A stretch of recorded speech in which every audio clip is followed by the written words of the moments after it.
Bible గ్రంథంలో ఆదికాండంలోకి వద్దాం.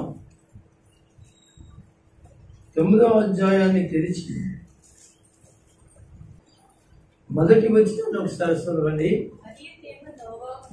మరియు దేవుడు నోవాహును అతని కుమారులను ఆశీర్వదించి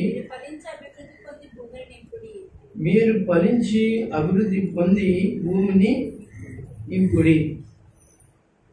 మీరు గమనించండి, ఇక్కడ రాయబడిన మాటలు దేవుడు మాట్లాడుతున్నటి మాటలు. ఇక్కడ కూర్చున్నది మీతో దేవుడు మాట్లాడుతున్న మాటలు. ఎవరితోటో కాదు, దేవుని ఎదుటికి వచ్చిన వారు ఎవరైతే ఉన్నారో వారితో దేవుడు మాట్లాడతాడు. ఈ మాటలు ఇక్కడ కూర్చున్న మీ అందరికీ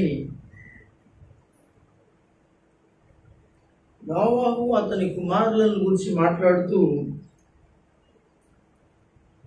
అంతంత మాత్రమే కాదు కానీ నోవాహు భార్య, నోవాహు యొక్క కోడళ్ళు కూడా మనకి ఆ కుటుంబంలో కనిపిస్తారు. గమనించండి, మీరు ఈ బైబిల్ గ్రంథంలో నోవాహు ముగ్గురు పేర్లు మనకు ఉంటాయి. నోవాహు యొక్క భార్య, నోవాహు యొక్క కోడళ్ళు అని మనకి రాయబడి ఉంటుంది. అయితే ఈ కుటుంబం ప్రత్యేకంగా దేవుని యొక్క ఏర్పాటులో నడుస్తున్న కుటుంబం. మీరు గమనించాలి, మీ కుటుంబంలో కూడా మీ పిల్లలు, మీ భర్త, మీరు, భార్యలు కలిగిన వారు, భర్తలు కలిగిన వారు, పిల్లలు కలిగిన కుటుంబం, మీరందరూ కూడా దేవుని యొక్క ఏర్పాటులో నడవాలి. అప్పుడు ఆశీర్వదించబడతారు. అయితే దేవుడు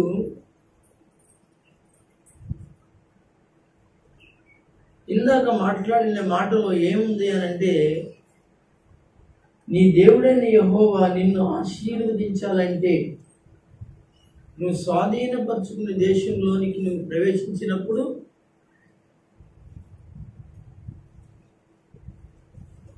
ఆశీర్వదించబడాలి అంటే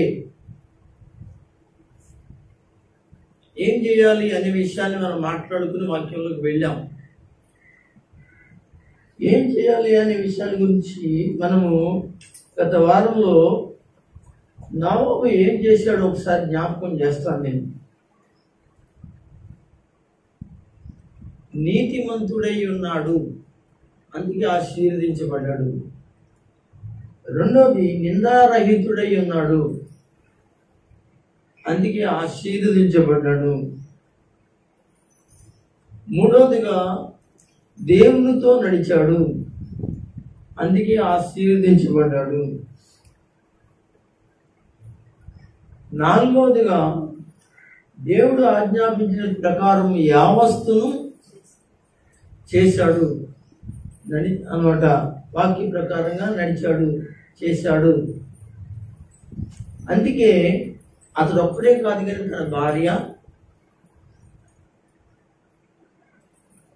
తన పిల్లలు కూడా, ఇప్పుడు నేను చెప్పిన విషయంలో వాళ్ళు కూడా ఉన్నారు. నిందారహితులుగా ఉన్నారు, నీతిమంతులై ఉన్నారు, దేవునితో నడిచారు. మరి దేవుడు ఆజ్ఞాపించిన యావస్తును చేసిన వారిగా మనం చూస్తాం. అప్పుడే ఆశీర్వదించబడతావు నీవు, అప్పుడే నువ్వు ఆశీర్వాదకరంగా ఉంటావు. దేవుని బిడ్డలారా, మీరు గమనించండి,